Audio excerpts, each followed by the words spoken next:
Welcome to Thornwick Folklore.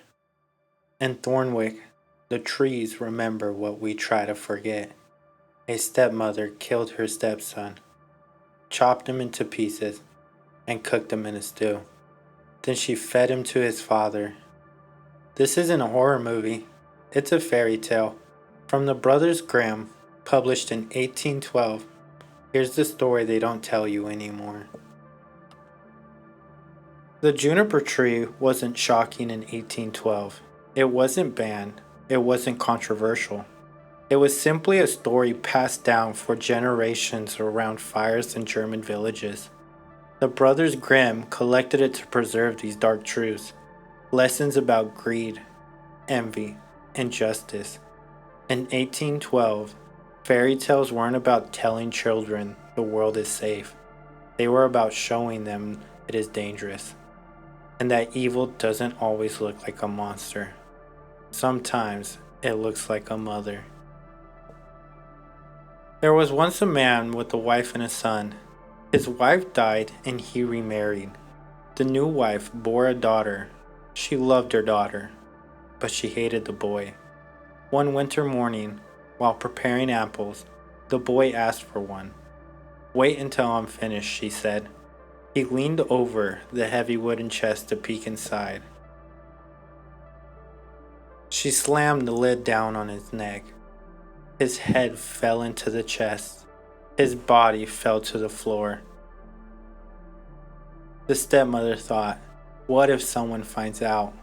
She propped the boy's body in a chair, tied a cloth to hold his head, and placed an apple in his hand. When her daughter came home, she told her, "Ask your brother for a bite of his apple."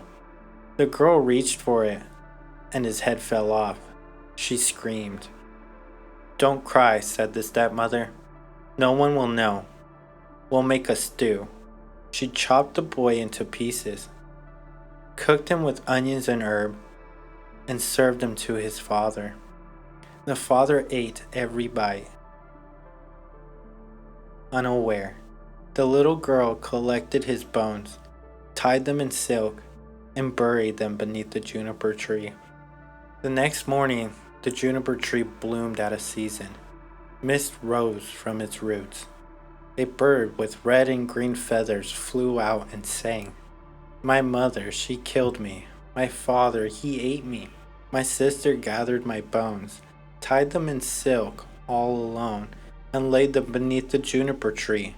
Tweet, tweet, what a beautiful bird am I." Villagers stopped to listen. A goldsmith gave a golden chain. A shoemaker gave red shoes. A miller gave a millstone.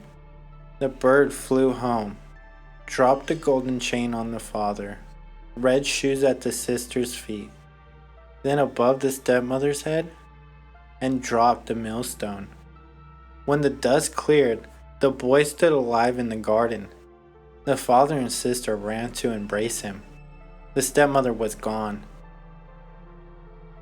Only dust remained, and the juniper tree bloomed.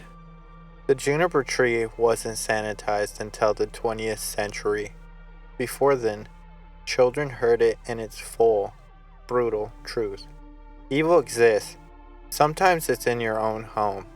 The world doesn't always punish it quickly, but the juniper tree remembers. And in Thornwick, the trees remember what we try to forget. Eventually, so does justice. Even death cannot silence the truth.